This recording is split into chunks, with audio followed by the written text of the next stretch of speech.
Last Pint Productions presents the New Way podcast with Ben and Matt. The New Way podcast contains adult content, including naughty language, adult themes such as mortgages, partial male nudity, and Tom Hanks. Listener discretion is advised. So you were in Vietnam, if I'm not mistaken? Yeah? Were you in the shit? Yeah, I was in shit. Last night, Darth Vader came down from planet Vulcan and told me that if I didn't take Lorraine out, that he'd melt my brain. God help you if you use voiceover in your work, my friends. God help you. We came, we saw, we kicked its ass. Everybody wants to be naked and famous. Everybody wants to be just like me. I'm naked. Will you help teach me about this? What is it? A new way?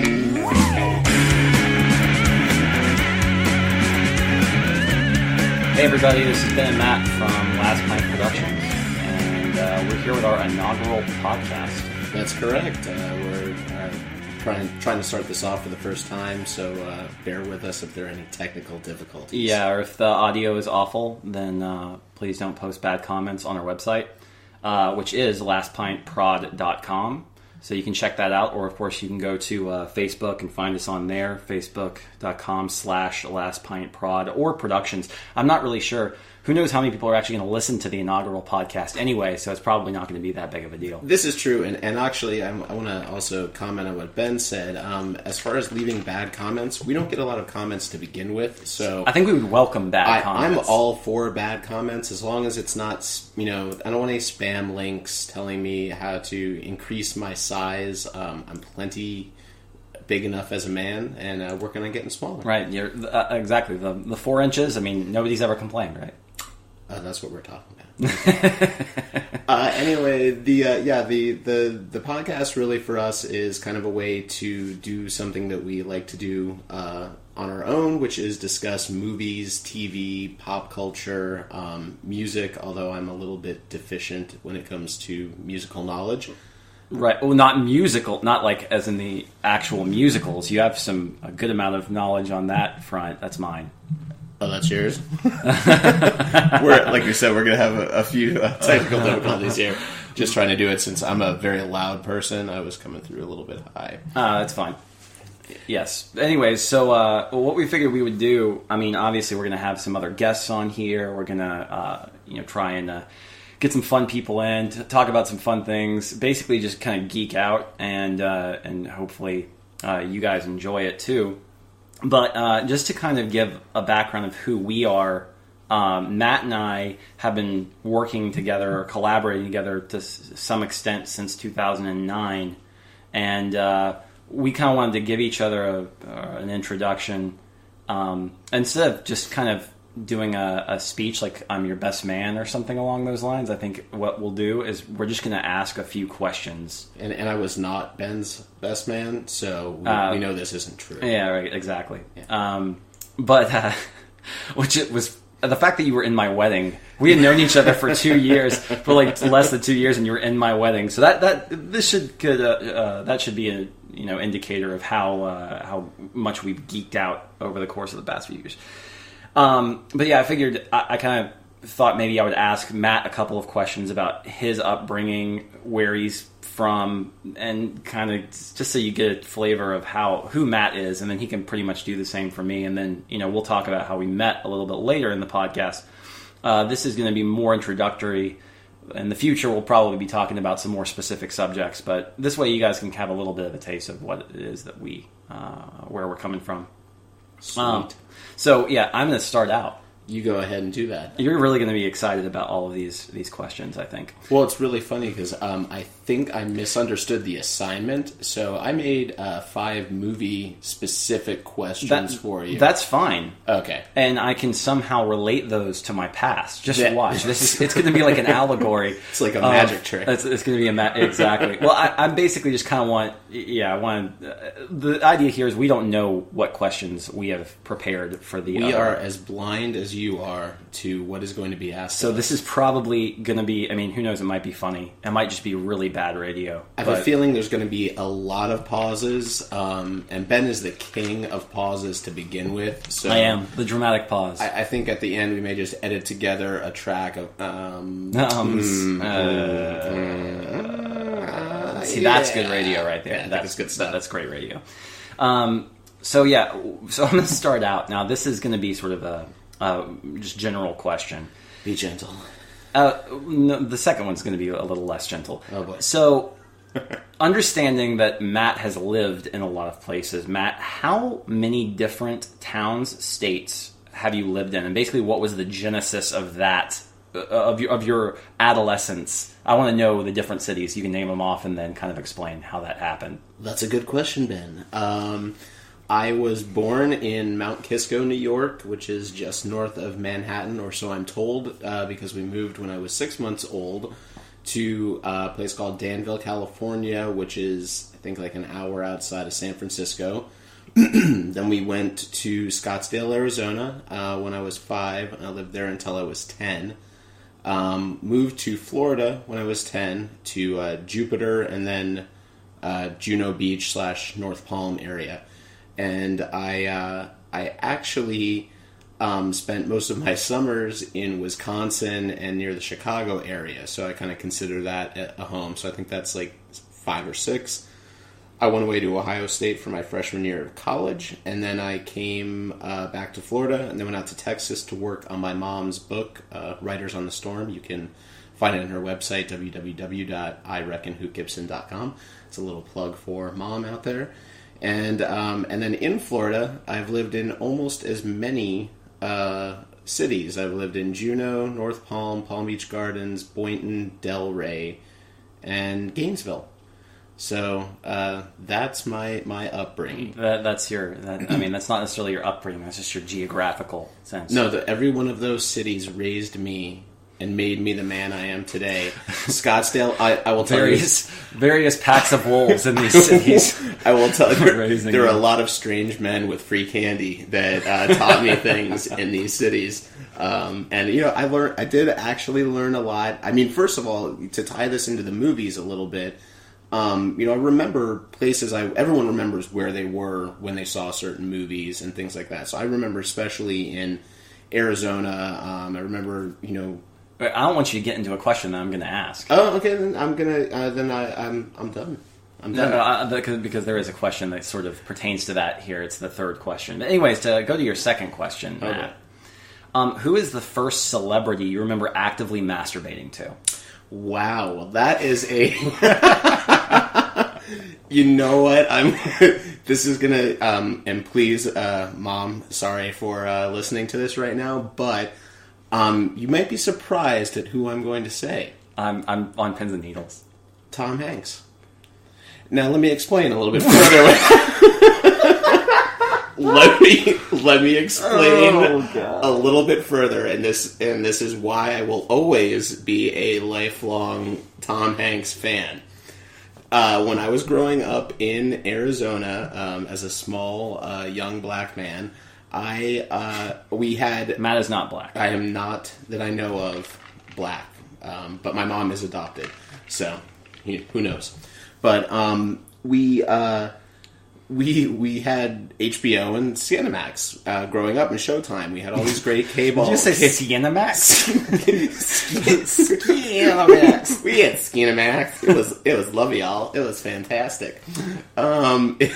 So I had access to all of these movies I could watch late at night. And the first 2 movies I saw partial and full nudity in were Splash and Bachelor Party.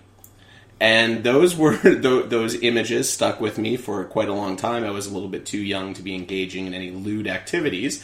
But that was like my introduction to sex was through Tom Hanks. So every time I watch a Tom Hanks movie, I get I get a little excited. Well, so really you weren't actively thinking of Tom Hanks while you were masturbating more than nudity. You weren't just like, affable everyman. I was just like, Tom Hanks goes together with boobs like Forrest and Jenny or peas and carrots.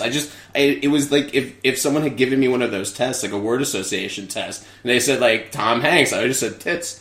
And he is the tits. And then Turner and Hooch came out and it was all over. Well, that was a whole different thing. So.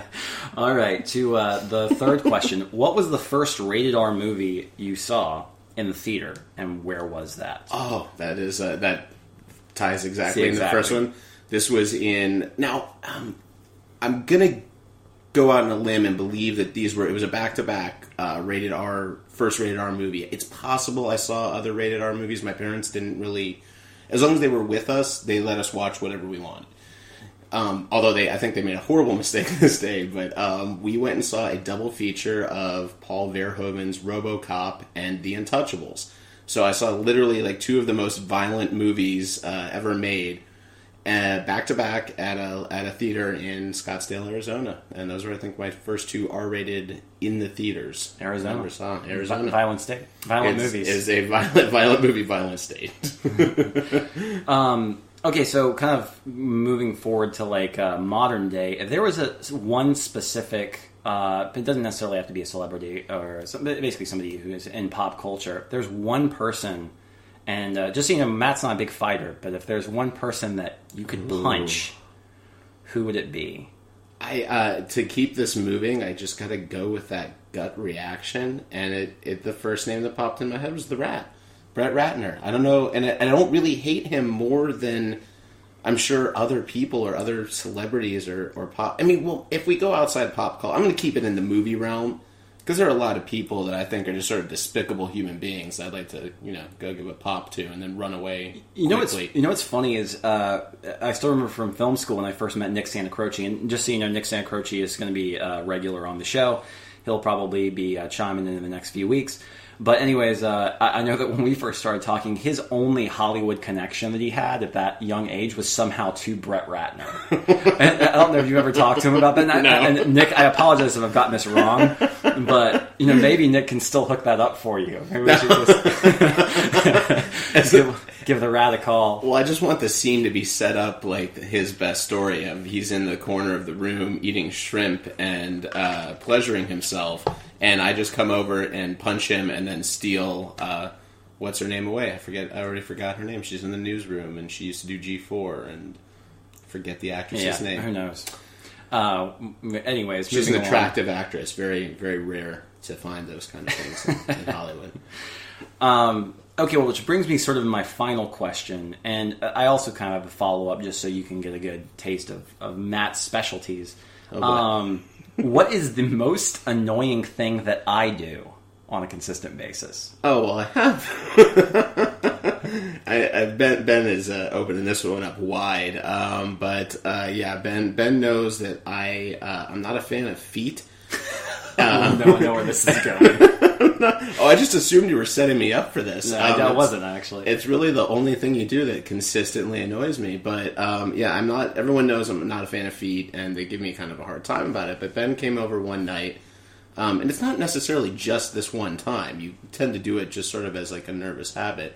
But Ben picks the skin off of his feet, and he did this one night at my house in front of me, and put the droppings on a napkin, I believe, but on my coffee table as we're like trying to go through our normal writers meeting. It's pretty disgusting when you talk about it in like hindsight. But like at the time it was going on, it's pretty disgusting always. It's pretty disgusting always. I mean, my wife gives me a really hard time about it. Skin foot quilting is what I call it. I just assumed you were trying to make like one of those suits, like in Silence of the Lambs. Exactly, yeah. No, but it's one of those things that I just do, and I'm like, oh, that's normal, and then I think about it, and I'm like, wow, that really is disgusting. But I think it's something everyone does on their own. I've never seen it. Well, I'll turn it into a compliment. Ben is so comfortable around me that he didn't think that this would be something that I would object to or be offended by. But sadly, other than that, I don't really have a lot of complaints about Ben. Well, so funny enough, I mean, one of the things that Matt and I initially bonded over was I mean, beyond just kind of the geeky movie thing, was Matt has a very extensive musical knowledge, as in performance theater and musicals. And we actually played the same role in Into the Woods. Yep, played the baker in Into the Woods in separate productions, not the same production. That would be weird. That would have been very strange. That would be an odd double casting, but yeah, tonight the part of the baker will be played by Ben Wilson. Right. So Matt is sort of also kind of a jack of all trades. He's definitely more knowledgeable in that sort of realm. Whereas maybe I probably have more of the music acumen, that sort of thing. Definitely. Playing in bands and that sort of stuff. So anyways, I'm going to let you do your questions, and then we'll get to the fun part, which is where we can laugh about how we met. This is true. I'm gonna kind of wing some of these so that we can kind of get a little bit more of your history. But I'll kind of tie this one into it, and you can talk about where one of your favorite cities where your formative years were spent. Sure. But what two actors or actresses would you most want to hang out with at the Pickle Barrel in Chattanooga, Tennessee? Ah, yes, the Pickle Barrel is my spot. That and Tremont Tavern in Chattanooga, Tennessee, which is where I grew up, and which is home is where the heart is, I suppose. Still sort of consider it a half home. That's why Ben has that annoying accent. Yes, that awful Southern accent.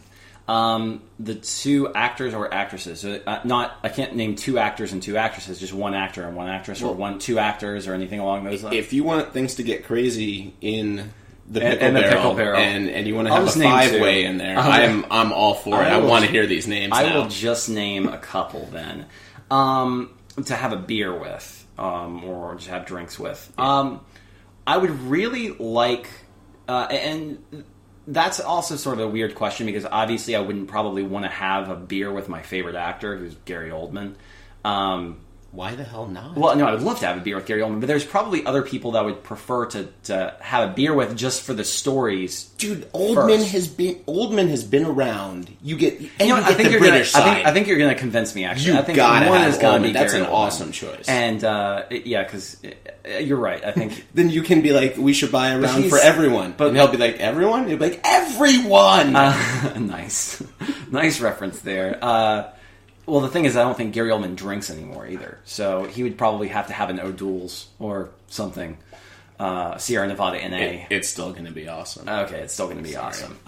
The other person would probably be Sigourney Weaver. Wow. Just because she's always been a favorite of mine. And not, like I said, she's not my favorite actress ever. I find her interesting. Now, I would go a completely different direction if I just wanted to have a wild and crazy night. I would probably want to have beers with, like, Val Kilmer and, and Johnny Depp or something along those lines. And never wake up. Right. And then I'm on a bender for the next month. So yeah, anyways, I'll go with Gary Oldman and Sigourney Weaver. Okay. All right, so your second question, and Ben can talk a little bit again about some upbringing. I'm going to change this a little bit from what I originally wanted to ask you what film let you down the most based on its potential. But instead, I'm going to switch that up. In film school, what movie before film school did you think was fantastic, and after film school you felt it to be a huge disappointment? Well, and just so you know, I went to, obviously, high school in Chattanooga and went to Florida State Film School for my secondary education, my college education. I would have to say, and this isn't so much of a dismissal of the movie as a whole, I was very obsessed with Run Lola Run as a teenager. I believe that came out in 99. And I mean, I loved that film so much. And then the Tom Twyker's follow-up, which was it was Princess and the Warrior, I did not like as much. And I remember I didn't revisit those films until after I had gone through the process of knowing how to make a film and develop content and property. And I looked at films a lot more on kind of the surface level, which is where Run Lola Run's a very glossy, fun, kinetic movie to watch, as is The Princess and the Warrior, but in a completely different way. Revisiting those after school, or after I went to film school, I think I really, really love The Princess and the Warrior. It could be in my top 20. It's kind of, right outside my top 20 at any given time of all time. And Run Lola Run just doesn't have the same staying power for me anymore. I get bored watching it. Yeah. And that's not to dismiss the film or the filmmaker. It's basically just kind of a question about the reversal of what happened there. Yeah, I really like the Princess and the Warrior. And I like how you answer that, because we want to do one of our podcasts we've kind of talked about as a topic is to, what movies do you look back on most with rose-colored glasses, which is a different discussion. This is more of a discussion of what movie do you still appreciate. That's why I like that answer. Run Lola Run is kind of an interesting answer, because it is generally accepted as a pretty fantastic film, and I think it's interesting to see that how your views change once you've learned to know what you're looking at. Yeah. So let's go on to your next one. And some of these, I admit, I kind of know what your answer is going to be, or at least I think I do. We'll see. But what actor do you feel has been most unfairly overlooked for his or her obvious talent? Well, obviously, I've got sort of. What geek doesn't like Felicia Day? There you go. That's a good show. But she's not. I mean, obviously, she's not kind of. She's an actress and a great actress per se. I feel like she's that type of person that if she got cast in the right property, could become sort of a very big name, like Dream Writers, right? Like Dream Writers, which is a Last Pint Productions property. Role written specifically for you, Felicia Day. Hopefully, you listen to this. If you're listening, call me. Anyways, I would like to say that there are a lot of veteran actors that I don't feel like get the love sometimes that they sometimes deserve. Like Charles S. Dutton is a actor that has been in. I remember he's been in something like 180 productions. And when people say, like, who are great actors, it's like, or especially if you say, who's a great African-American actor, people are like, Sidney Poitier, Denzel Washington. It's like... Forrest Whitaker. What about Rock? The original Rock. But no, Charles S. Dutton would be one guy who I was just criminally underrated. Don't believe he's ever been nominated for any Academy Awards, but... even in really bad movies, he's always pretty magnetic. I love that guy. That's a pretty badass choice. I was expecting you to go with one of two other names that we talk about quite a bit, but which other names? The two I was thinking that you go somewhere between Kurt Russell and Kevin Costner. Well, yeah, obviously. But Costner has been sort of recognized. Can we change that topic instead of movies that you look on with rose-colored glasses to actors that you look at rose-colored glasses? Because that's Kevin Costner for me. I don't care what Kevin Costner does. I just love him. I like that. Okay, let's see here. Okay, what? And this is another one. Think is this the last question? You get two more. Okay. Two more. It's question 4, but 3 in my original order. I'm doing this memento style. What do you think is the best instance of lightning in a bottle on film, meaning a movie that worked almost completely by accident? It would be a tie. Obviously, Jaws, but that's been well discussed and well documented. That Spielberg was still, in his formative stages as a filmmaker, and a lot of that movie is a happy accident. A lot of it's also just brilliant filmmaking from somebody who had a lot of vision. But I'd probably say, and you probably know the answer to this one, I'm going to have to say Primer, Shane Carruth's Primer. Not at all what I was thinking you were going to say, but go ahead. Continue, please. Shane Carruth, who I have the utmost respect for, and I'm really excited about seeing his new film Upstream Color. He was an engineer and shot the movie with his friends on the weekends, basically for $7,000, not knowing what was going on, really. And he shot Super 16, too, which is what I am familiar shooting with and when I shot my my projects in film school on. And the look of that film, it is accidental to some degree. Basically, there was no color balancing. They were shooting charts under fluorescence, and they were doing... basically, they were... Everything that they did in that movie should have basically not worked. However, even though there was a definite... You could tell that there was a concise idea that they wanted certain places to look certain ways. This sort of empty space philosophy that was taken on by Shane and the production team behind that movie, it ended up working.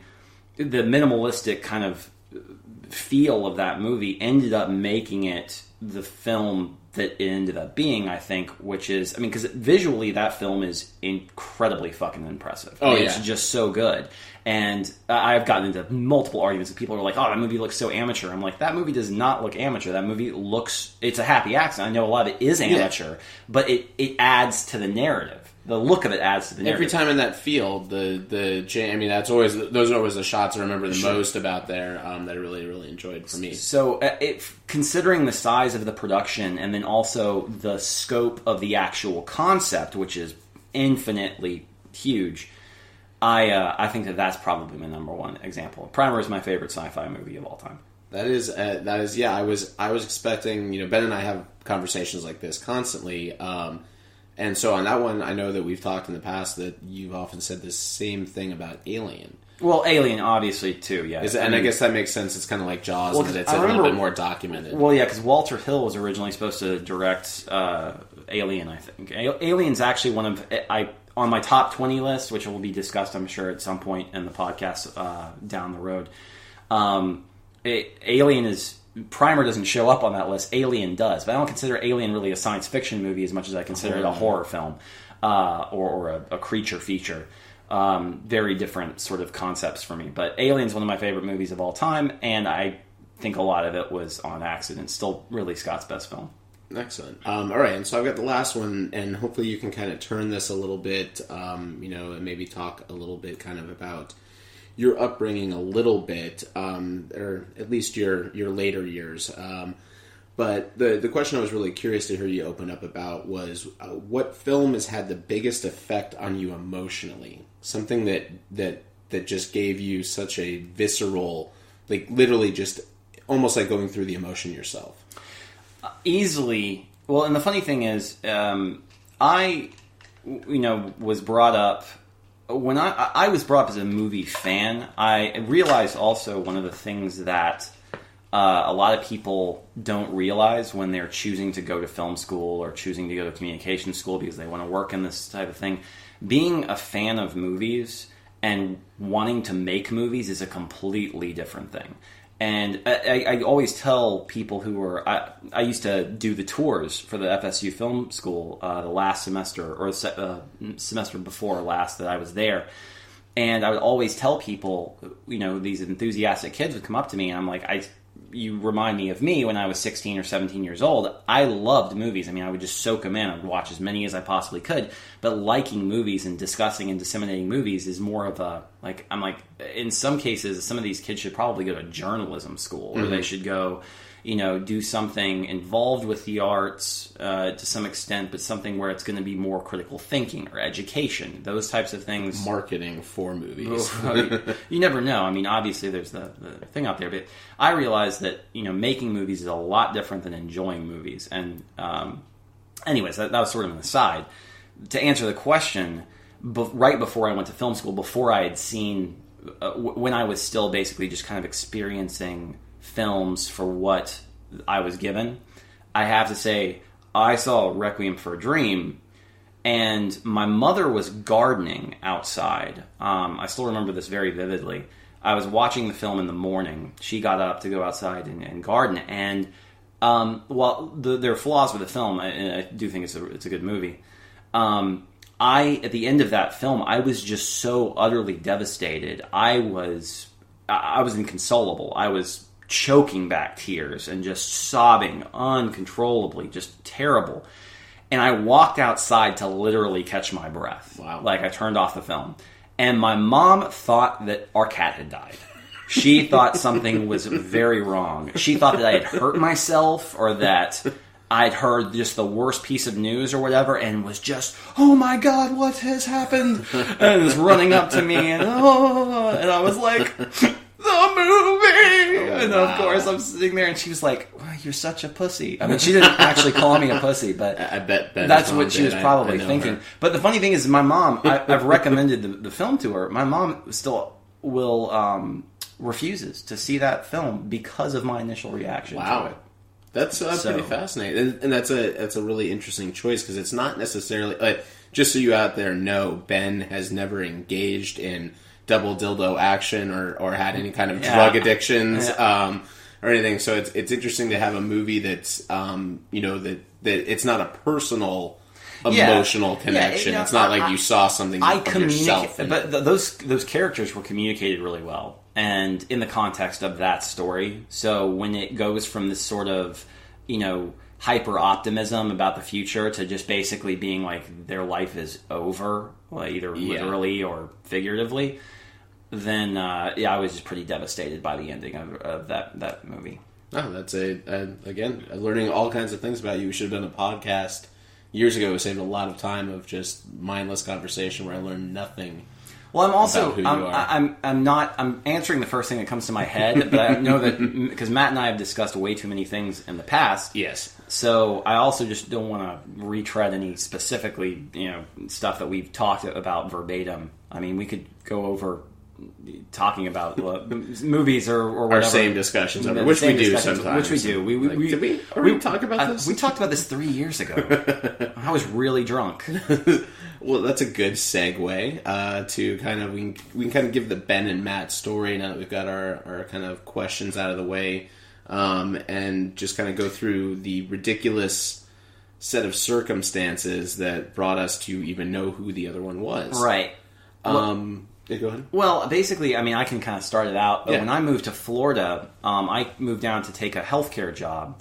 I now work in video production, which is more my forte, obviously, with the film school background, and considering I'm a geek. But I basically wanted to work in Chattanooga. The firms that I was working with and doing freelance grip work with didn't have enough to basically sustain me. I was getting paid like $125 a day to grip, like 1 day a week on average. So I was living with my parents, and I was like, I want to move, and I want to get away. I moved to South Florida with my girlfriend at the time, who was a great person, old friend. We started dating when I moved back to Chattanooga after college, and we eventually became engaged, but then subsequently broke up throughout the course of our relationship.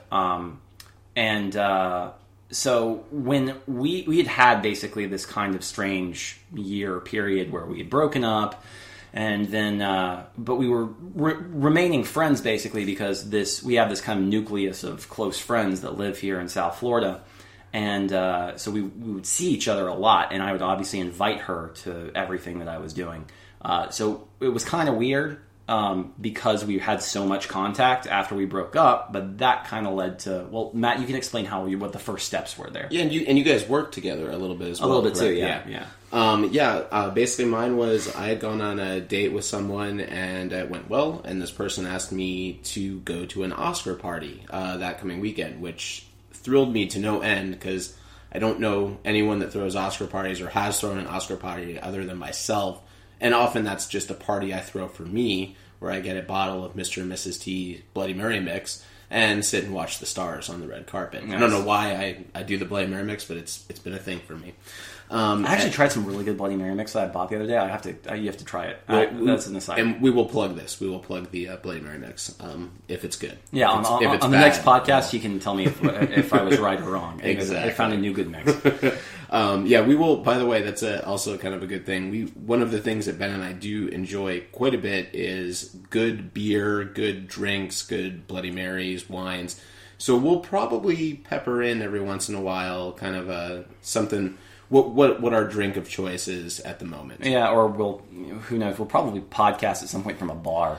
Yeah, that's another point. We will very likely be drunk on at least, I'm going to be conservative and say 30% of the podcast. Yeah, right. We're not drinking right now. That's why it is so very boring. But I guarantee next time Ben will get 2 words out and it will be very funny. So, so I got invited to this Oscar party and I was like, okay, that sounds awesome. And she said there's a catch. It's at my ex-fiance's. So those of you that have been paying attention can probably string this together. And I said, it's no problem. She said, I'm friends with him. We do work together, blah, blah, blah.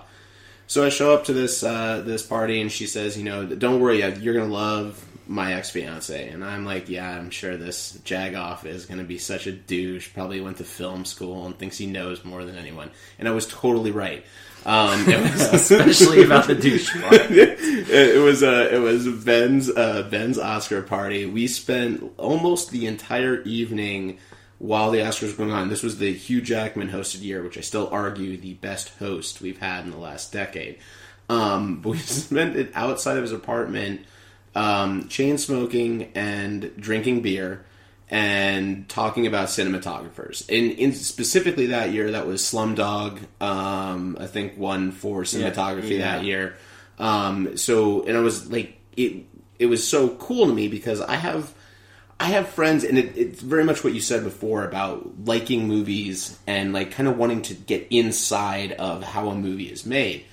And the only people I ever talked cinematography with were my brother, really, and kind of on a lower level. And I've learned a lot from Ben about things like cinematography. But most of my friends, even my good film buddy in college, we just sit and talk about movies, like whatever we grew up watching on HBO, and we'd sit and recast Defending Your Life with a black cast because we thought that was really entertaining to recast movies with black casts, and it's actually a pretty fun time. But I hadn't really gotten into like heavy film discussion, and it was awesome to like. Normally, when you're having like a movie talk with someone that's not really into it, eventually they get bored.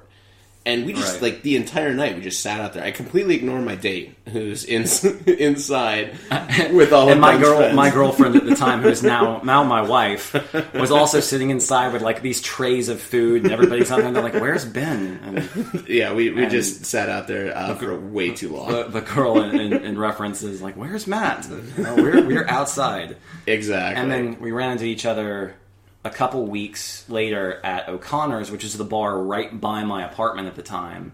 Yeah. And then, but we actually, because the funny thing is, okay, so that was, late February of 2009. And then we didn't really start talking a lot until June. What happened was because we didn't run into each other actually for a while after your Oscar party. No, we ran into each other but it was like we just said hi. There was like a cursory, hello, hey, what's going on? Well, it was so funny because it's one of those that, fate probably would have eventually at some point brought us together because we both frequented the same bar. He, because he lived a block away, and me, because I love dive bars as much as he does, and I would drive over there.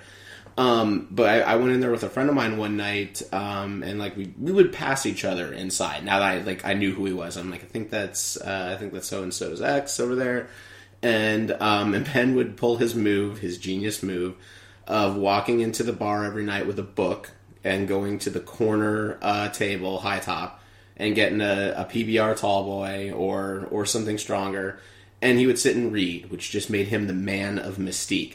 And then he realized he actually just enjoyed reading books and drinking beer at the same time. The thing is, because that was actually one of the things that I found in 2008 when I was single. I found that was a very, very easy hook for women. They were like, "Oh, what you reading?" And I'm like, it happened once, and I was like, "Oh, that's kind of funny." And then it happened again, and I was like, "Brilliant, cha-ching, cha-ching!" I am now cashing in on this at every single possible moment I can. But by that time, I was actually just reading, and because Beth, my wife, and I weren't living together at that point.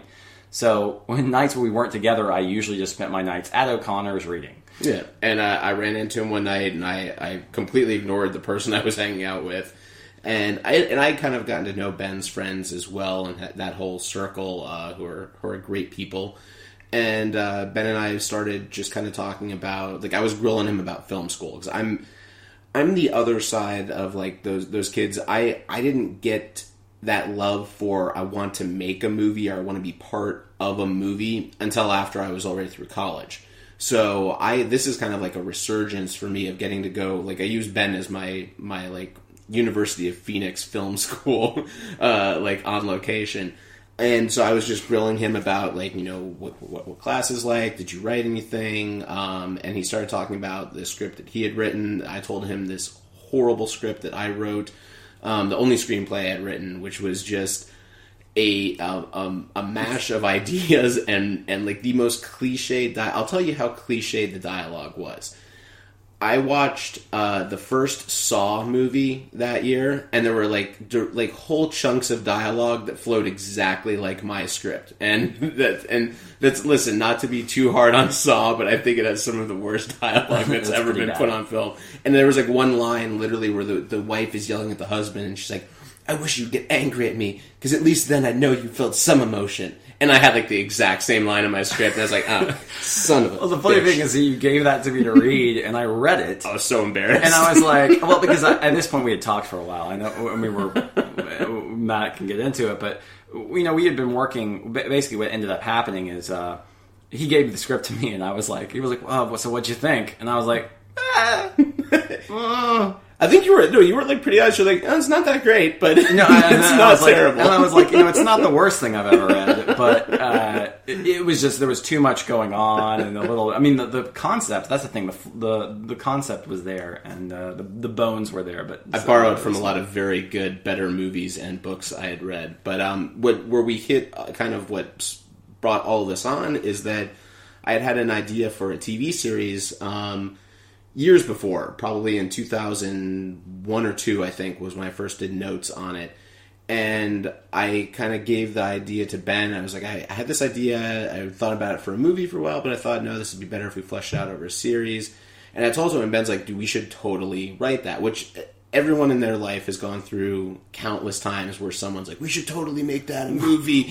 we should totally buy a bar. Can we run a bar? Oh my god, do you hear me and my girlfriends talking? This should so be on TV, because like this is just like what should be on TV because it's so funny. Yeah, and I'm like, exactly. So I was like, okay, yeah, we should totally write that. He's like, no. I go, well, as he found out, I can't write dialogue. So I said, I've got concept, I've got a lot of kind of the backstory on it, and Ben's like, my specialty is dialogue. So I sent him over all my notes the next morning, along with my shitty screenplay, and once he was done with the screenplay, he got in the notes, and we started developing a series called Dream Writers. Yeah, I came back the next week with 6 pages and an opening, and yeah, we just kind of took it from there, and eventually just kind of fleshed out the entire concept of a potential series, over multiple seasons, overall arc, basically, developing all of these characters, got all that stuff, but then also just kind of put some finishing touches on a pilot episode, and wrote, of course, some first drafts and stuff of some other episodes as well, but the episode's actually available on the website. The series is called Dream Writers, so you can find it under the scripts portion of the lastpintprod.com website. Which is and that's probably a good time for us to kind of seg you guys over maybe to the website. If you've listened to this and you've enjoyed what you've heard, you can read not only Dream Writers, but you can, we've got some spec scripts we've written for competitions, we've got shorts, we've got kind of write-ups on films and musicals, anything that we're working on. And, our goal, like I said, really is just we want to do something that you guys find interesting to listen to each week. We'll try to keep it short. And we'll try to keep it shorter than most other podcasts, but we are going to have some really fun people on over the course of the next couple of months. Really interesting people. Maybe not celebrities, but close. But close. Better than I expected. I mean, I was about to just invite my neighbor over and be like, "Would you talk in your annoying New York accent about this movie?" Which actually still sounds like a pretty good idea. It would be pretty funny. You're like, oh yeah, I like that. It'd be like an episode of The Nanny. I kind of like that Joe Dirt movie. That's my favorite movie. Anyway, we'll wrap this up here. We hope you guys like this. Please leave your comments, your feedback, share it with your friends, sell it to people, whatever you want. We just want to. If we get enough interest, then maybe we'll start merchandising or something. Like we'll have like. Listen, we have Last Pint glasses. You can actually, if you want, send us an email. We will get you a Last Pint glass for $49.95. And eventually, I really want to get like underwear where like your face is on one ass cheek and mine is on the other. Do I get to pick? Because I tend to favor the right. Which way are you going to be looking? Are you going to be looking straight out? Because that makes all the difference. I prefer it was the back of my head because I think that's funnier. It's a horrible show. All right, on that note, we are going to sign off. We thank you so much for listening, and we'll talk to you later. Bye-bye.